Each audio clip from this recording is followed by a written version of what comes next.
Good evening, guys. Welcome back to the channel. How was the day? I hope you had a pleasant day at work.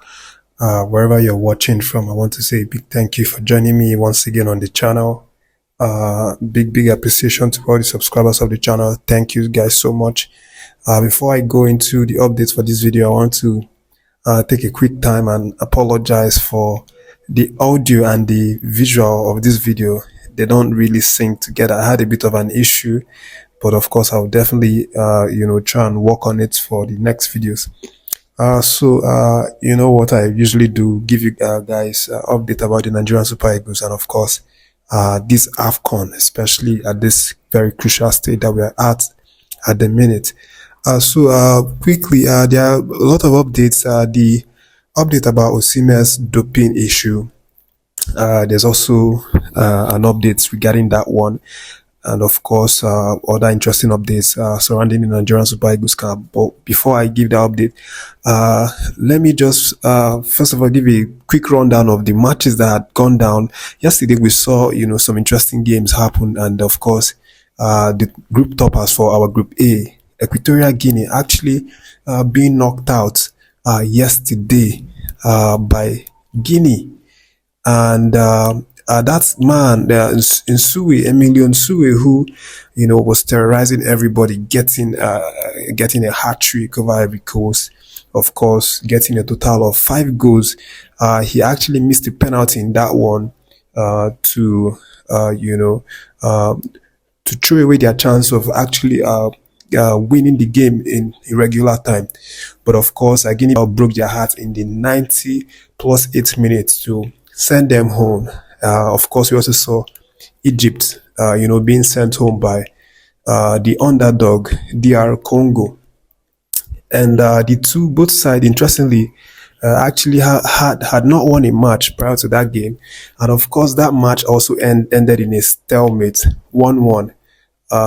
DR Congo actually even scored a goal before Egypt equalized, and in the penalty shootout, they knocked out Egypt, who fascinatingly enough didn't win any single game in this AFCON tournament. And of course, Salah continues to wait for his first African Cup of Nations trophy, which may not even happen again because he's already 31 now and there's no time.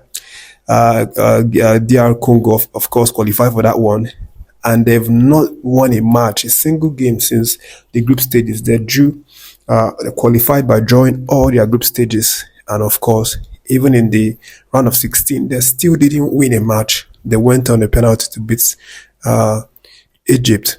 Of course, let me just go straight to the one that concerns Nigerian Super Eagles, and of course, you know what's going down. We have a date this Friday with Angola. And of course, as usual, there has been preparations leading to that one. Peseiro and his boys are really busy, trying to, perfect their strategy, their trainings, the areas that there had been issues and mistakes and loopholes. They are constantly working to make sure that they tighten all loose ends. But of course, the update about there's an update regarding the doping test that of course I dropped in my last video, where I mentioned that Osimhen was actually taken by CAF anti-doping department to run some tests. But in fact, right now there's a new update that incident actually happened not after the Cameroon game. Some fact checkers have actually confirmed that it happened after the Guinea-Bissau game, and it wasn't only Osimhen that was taken. They said also Moses Simon was also taken, and of course William Ekong and a few of the Cameroonian Guinea-Bissau players and other teams as well. They collected a few players who they just wanted to test randomly. So that one is corrected now. The fact checkers actually said it wasn't after the Cameroon game, that it was after the Guinea-Bissau game. So I'll just move straight to another update, but this one actually also concerns Osimhen, and it's now come out to say that Nigeria has not played their best, that he hasn't really played his best. Of course, Osimhen actually came out in that Cameroon game and he was breathing fire. He was, smelling blood for the whole of the duration that he played in that game. He was a terror, to the opposition players. But of course, he's now come out to say that that wasn't his best. He's not giving his best. That Nigerians should look out for his best. If you saw that performance, you would imagine what more could you possibly give, beyond that one. But of course, Osimhen is telling us that he doesn't feel like he has played his best game for Nigeria. He's also said that the fans, really, really motivated them on that night, and he has come out to thank the fans and urge them to continue their motivation for the team, because that's also an important part of their success. Peseiro is also in the news for this same reason, thanking the fans for their support. It was especially loud. The ovation was really loud, and very, very clear in that Cameroon game. Peseiro has also now said that the fans really, really did an amazing job, by motivating the guys to get that victory. So he's now thanked the fans and told them to continue their work of motivation. Why him being the coach and the players are working behind closed doors with their strategies, and of course on the pitch with trainings and all of that. The fans also, their motivation and their cheer and their ovation also add to the table. So quickly, guys, let me just go straight to the camp of the Angolans, and they also, as you would expect, they are preparing to give Nigeria a run for their money. And there's a word now coming out from one of their marquee players, Gilberto. He's now said that they are not afraid of Nigeria, that they will beat Nigeria. He's hitting his hand on his chest, proudly, and he's saying that they will beat Nigeria. And of course, if you see the monetary motivation that has been given to them and has been promised to them, then you would know that they will be ready to die on the pitch just to get something out of that Nigerian game.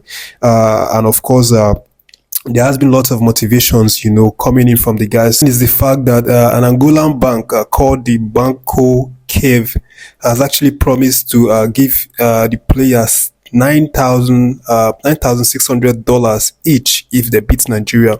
And aside from that, an Angolan diamond company called the Social EP promised to give the team a sum of $250,000 if they beat Nigeria. And of course, they still have another monetary promise from another Angolan bank called the BAI.